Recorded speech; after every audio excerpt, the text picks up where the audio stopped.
8 signs that you are having an authentic Kundalini awakening. Now, I'm going to be making a series of videos talking about Kundalini awakening specifically because there is so much nonsense out there right now that just is feeding you false information. So, okay, for example, there's quite a popular video out there saying, so 8 signs of an authentic Kundalini awakening. I've got them written down in a book so I can. So it says, you will realize that things aren't how you were told they were. You will want to change them. You will change your interests. You will become more empathetic, but they're really talking about sympathetic. You will repair your life and make changes. You will realize there's deep meaning in life. You'll become a more reserved person and you will gain a more unified or united consciousness. What a load of absolute nonsense. They are not signs at all of a Kundalini awakening. You could say these things are the first minuscule steps of a spiritual awakening. But what we're really talking about here is if you start to do certain exercises, whether it's Kundalini yoga or Hatha yoga or meditation or breath work or going to the gym, you will start, not everyone who goes to the gym this happens, obviously, but you will start to get away from the sympathetic nervous system, your fight or flight mode, the ADD mode, and you will become more relaxed. You'll go to the parasympathetic nervous system. You might start lowering your beta brainwave state to an alpha brainwave state. And those things that I said, you will realize these things naturally when you are more relaxed and when you take a global world view of things. And if you look at these things, they're actually all the same. So you'll realize that what you were told in school wasn't true and, the political system's rigged and, okay. That's nothing to do with Kundalini awakening. That's just, you don't have the wool over your eyes, as it were. And so when you realize that, you're going to want to make changes. And when you make changes, your interests are going to change. And when you realize that, you're going to want to repair your life and you're going to seek deeper meaning. And thus you will become a more reserved person. That's all the same thing. They're not 8 signs of Kundalini awakening. I mean, it really is a joke. Then other things, people say, Kundalini is chi. Kundalini is universal life force. Okay, we have had to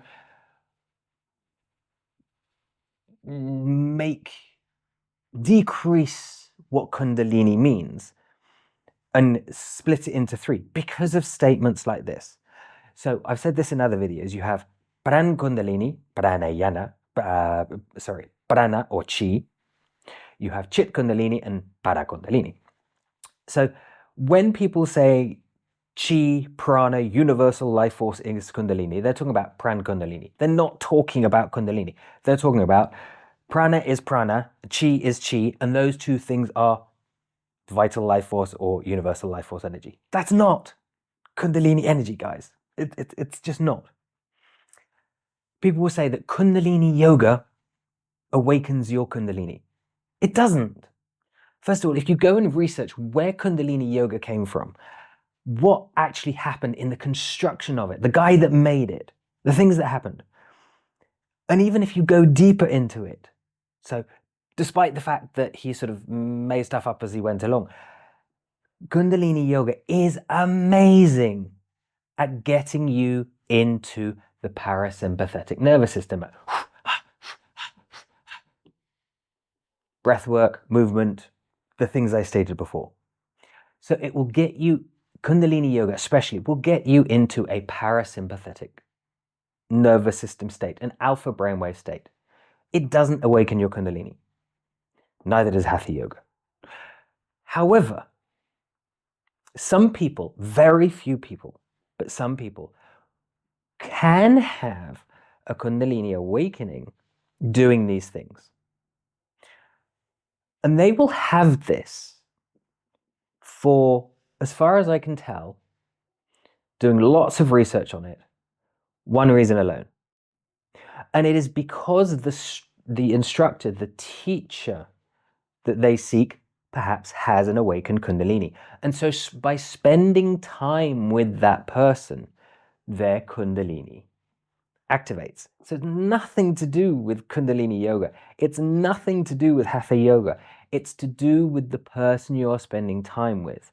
It's an unconscious form of Shakitpat. It's sitting with a guru type of thing. That's it. And if you actually read what Kundalini yoga is about, it says it is about preparing you for a Kundalini awakening. It does not awaken it. And why does it prepare you? Because it gets you into the alpha brainwave state, the parasympathetic nervous system, a calm, relaxed state for these things to happen.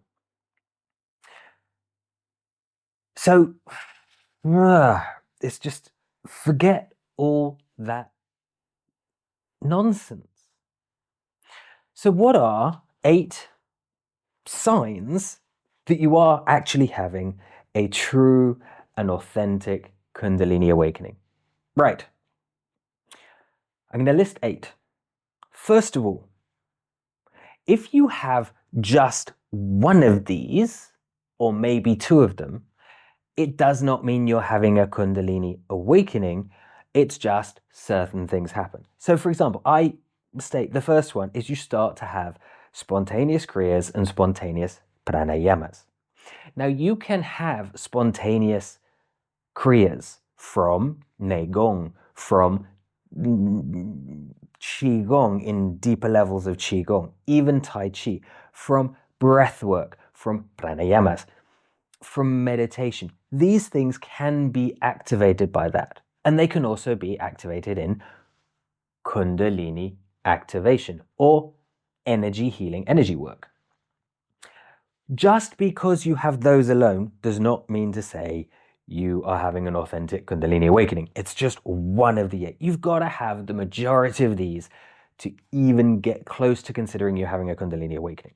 So the first one, as I said, it is the spontaneous kriyas and the spontaneous pranayamas. Number 2, you gain clairs. What do I mean by this? I mean you start to have clairvoyance, clairaudience, clairsentience, clairgustatory, clairolfactory.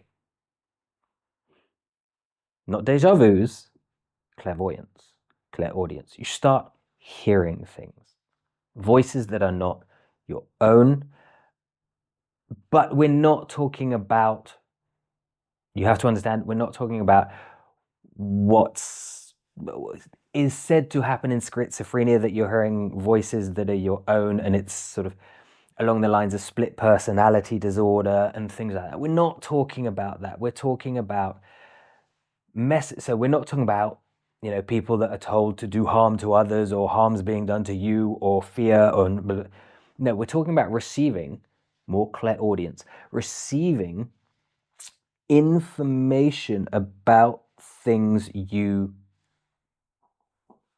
could not possibly have the answer to. That's what we're talking about. So number 3 is empathic connections. Now this was stated in what I said before, but empathy is not sympathy. So when I say you are having empathic connections, I mean you start connecting with people, with animals.